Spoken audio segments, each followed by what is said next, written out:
tudo bem, né? Vamos falar de G7, professor, um assunto que você domina bastante. Esse eu gosto. Hã? Esse eu gosto. Esse você gosta, né? E é um assunto que ele voltou na pauta de uma forma muito positiva, porque o presidente Lula, ele é muito bem aceito, né? Internacionalmente falando, e aí você volta com essa questão da diplomacia brasileira que volta, claro, sempre com críticas e com problemas, né? E vai ter o G7 no final de semana, quarta-feira, então, o presidente Lula vai embarcar, vai ser no Japão. E o Brasil não recebia, eu não sabia disso, fui me aprofundar hoje. O Brasil não recebia um convite para participar do G7 desde o governo Lula. Nem Dilma, nem Temer, nem Bolsonaro receberam esse convite. Agora o Brasil chega, e chega num momento que é mais ou menos delicado, depois daquelas declarações em que o presidente Lula falou sobre a Rússia, né, falando que os dois têm culpa na história da guerra. E aí depois Celso Amorim foi lá para Moscou, depois ficou chato, aí foi para Kiev, recebeu, na verdade, né, o diplomata aqui. E aí, o que deve ser dessa história? Qual a expectativa, né? O que o governo quer vender do lado, vender de uma imagem positiva nessa história?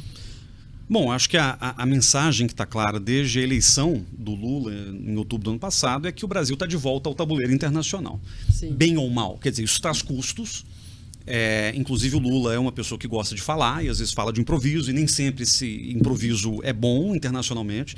Mas o Lula ele tem uma razão para estar tão ativo, né, nas questões de política externa. Se a gente pega, inclusive, eu nunca fiz essa conta na ponta do papel, mas se a gente calcular o tempo que o Lula, em 5 meses e pouquinho de mandato, passou no exterior, desde que tomou posse, dia 1º de janeiro, ele deve ter passado aí entre 20 e 20 e poucos por cento do tempo dele. Está viajando. Presidente? 77 anos de idade. É bastante. E ele está indo agora para o Japão, na viagem talvez mais desgastante até para pessoas que estão dispostas a viajar, se passar 24 horas no avião, escala não sei aonde, Dubai, etc. Então acho que tem aí um investimento muito claro, pessoal, inclusive, do presidente Lula nessa questão de política externa, diplomacia. Como assim, pessoal? Olha, é mais do que simplesmente projetar o Brasil no mundo. O Lula ele tem a consciência de que quando ele foi presidente pela primeira vez, parte importante da sua reputação, que inclusive dura até hoje, tem a ver com esse ativismo internacional do Lula, mais do que do Brasil.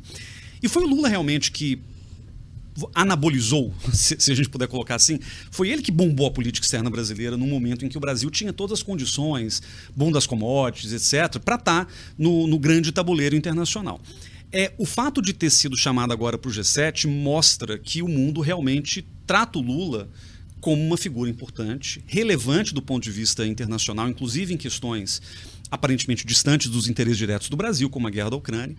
E o Lula entende que, quer dizer, aí é a minha interpretação da cabeça do Lula que eu não consigo ler direito. Mas assim, eu acho que o Lula entende que ao fim de 4 anos de mandato, concluindo um ciclo de 12 anos no poder, aqui eu estou considerando que ele não vai se candidatar à reeleição. Pode ser que resolva se candidatar. Mas eu acho que o Lula vai querer deixar uma grande marca do seu legado. E com um país polarizado como está, o Lula não vai recuperar aqueles 83% de aprovação que ele teve em 2010. Ou seja, ele não está vai... com dificuldade de avançar as pautas. Muito, as pautas estão inclusive paradas. E os desafios são outros, né? São bem outros, maiores, né? O Brasil está dividido. Acho que não tem condição para o Lula desempenhar, vamos dizer, na mesma grandeza que ele desempenhou lá no passado, com todos os problemas e erros, inclusive. Então, onde é que ele vai buscar esse legado? Na diplomacia. Que é uma política pública, por assim dizer, que não depende tanto do Congresso, que não depende tanto das questões políticas do dia a dia, governador, prefeito, etc. É só ir lá e fazer, né? Combinar aí, né? É claro, tem que combinar com todo mundo, inclusive com os russos, ucranianos e tudo mais, mas é importante que o Lula faça isso. Eu acho que nesse momento, tudo nasce, aliás, de um improviso, de uma sacada do Lula, quando o chanceler alemão Olaf Scholz veio ao Brasil no começo do ano, e pediu para o Brasil mandar arma para a Ucrânia, e o Lula falou que não ia mandar. Como, aliás, eu acho que qualquer outro presidente faria o mesmo. Só que aí ele colocou aquela proposta da cúpula da paz ucraniana, que, de novo, eu acho que veio uma coisa meio de improviso da cabeça dele, Mas quando ele viu que a recepção àquela proposta deu certo, ele resolveu bancar. Mas você acha que vai para frente? Clube da Paz, né? Clube da Paz, Cúpula da Paz. Mas para alguém que tem uma ideia dessa, não tem nenhum lugar melhor para você tentar emplacar essa ideia do que no G7, né? Claro, você está lidando com os países mais ricos do mundo, que são, em última análise, quem vão decidir o futuro da Ucrânia. Né? Agora, parece que a diplomacia brasileira está muito cautelosa para não deixar que o G7 se transforme num palco anti-Rússia. Lembra porque teve uma época que era G7 mais um, era G8, porque a Rússia estava lá. Depois a Rússia foi suspensa do bloco. Agora, uma outra coisa que eu acho importante. O Lula, claro, vai querer vender como se ele fosse o único presidente chamado para o G7 e tal, e de fato foi.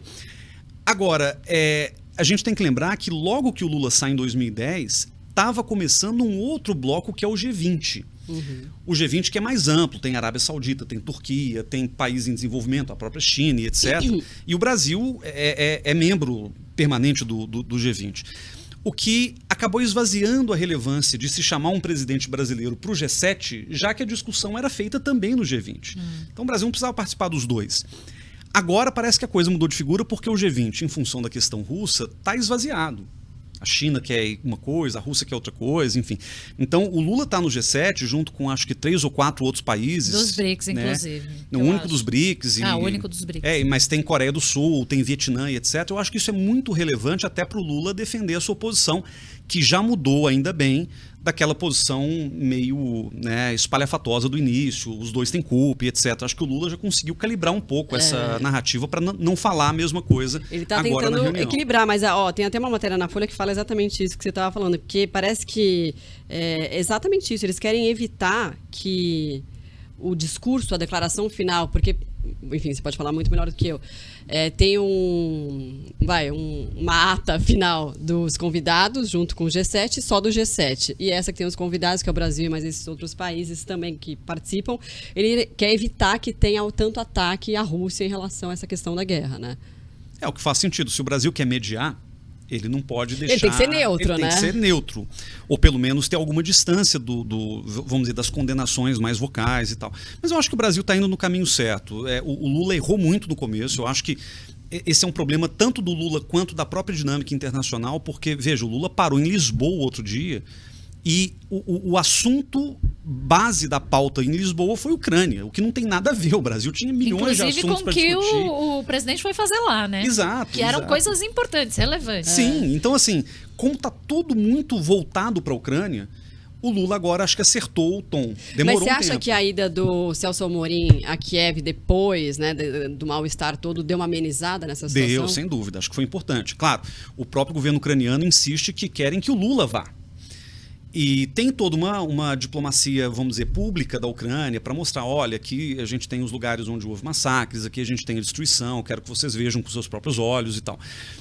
Para o Lula é mais difícil porque as próprias rotas para Kiev não estão muito fáceis hoje. Para você ir para Kiev, você tem que pegar um trem da Polônia, etc. E o Lula já tem viajado demais. Mas o fato de o Celso Amorim, que tinha ido a Moscou, o Lula não foi a Moscou, ter ido a Kiev também, eu acho que já dá um tom mais de equilíbrio para essa posição do governo brasileiro. E, de novo, eu não acho que o Brasil vai resolver absolutamente nada nesse conflito. Mas, pelo menos, ser parte da solução, eu acho que isso já pode ser algo muito bom para o Brasil, que o Lula vai chegar no fim do seu mandato e dizer, olha, tá vendo aqui, ó, nos livros de história, eu participei do fim do que poderia ter sido a Terceira Guerra Mundial. Ou pelo menos ajudou, né, a amenizar a situação, enfim. Sim. Teve esse discurso, o discurso também é importante, né? Essa imagem de, olha, ele tá lá, liderou o Clube da Paz, né? Por mais que não dê em nada, mas é uma tentativa, né? E ele tá lá liderando. E para lá da Ucrânia, o que pode ser bom para o Brasil estar nessa reunião do G7, até em termos econômicos, porque importante também, né? Tati, o Brasil tem muito interesse econômico com todo mundo.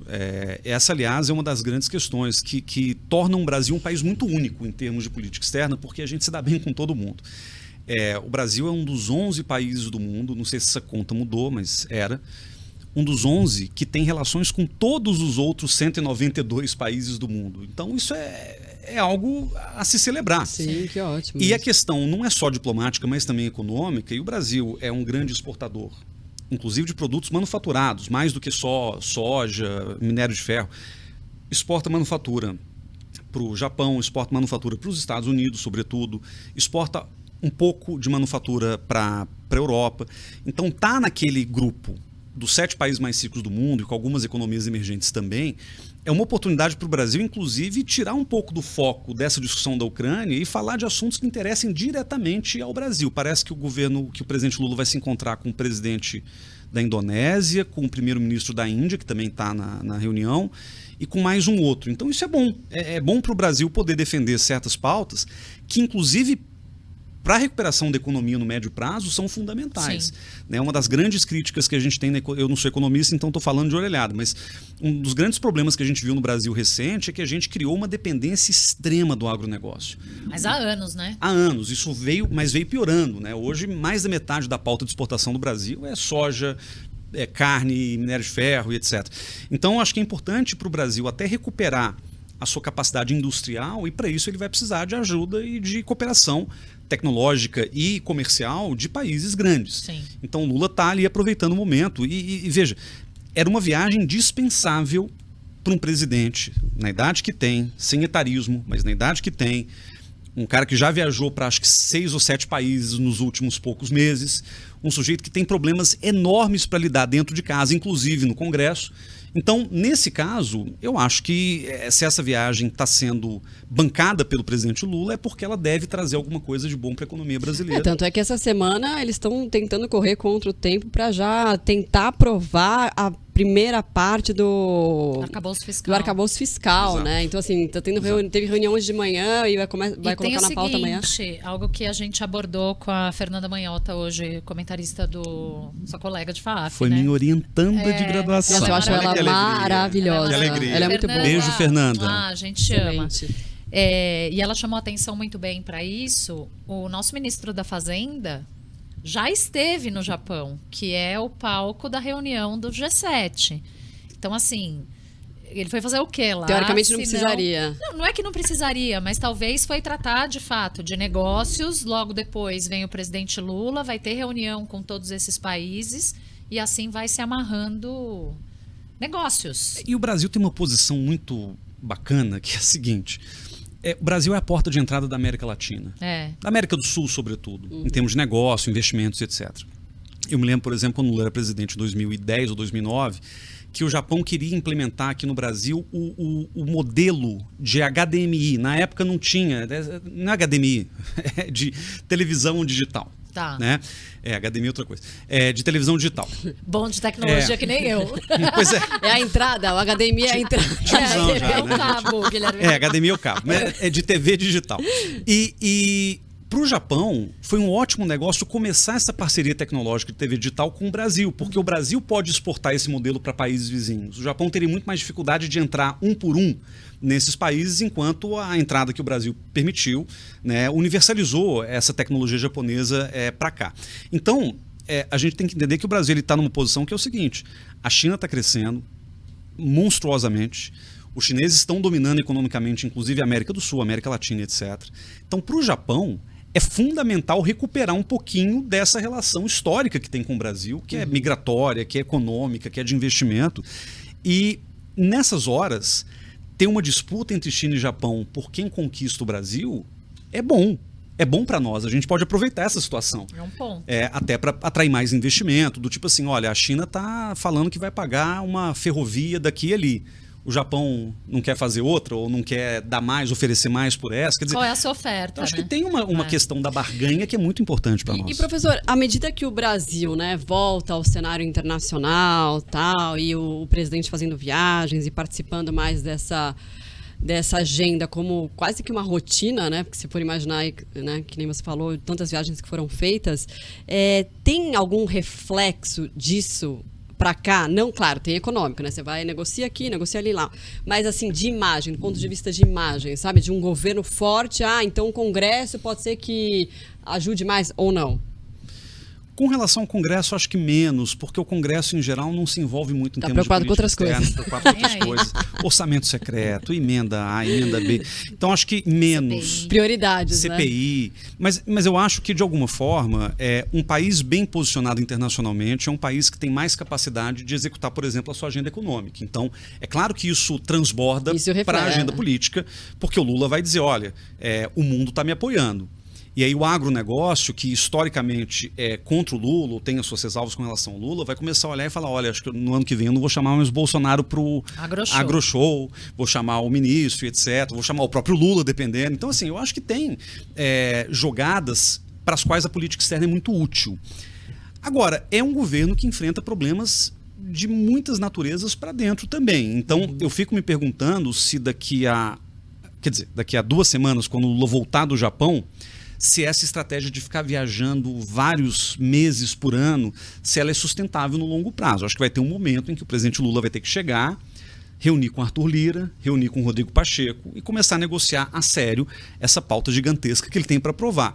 Por enquanto está lá o Padilha, está lá o Rui Costa, está lá o Haddad, mas eu acho que em algum momento esse poder gravitacional do presidente vai ter que ser usado. E o Lula até agora está conseguindo se esquivar disso, eu não sei até quando. Até porque o arcabouço, por exemplo, é uma pauta que todo mundo quer votar, né? Não é só porque é do governo.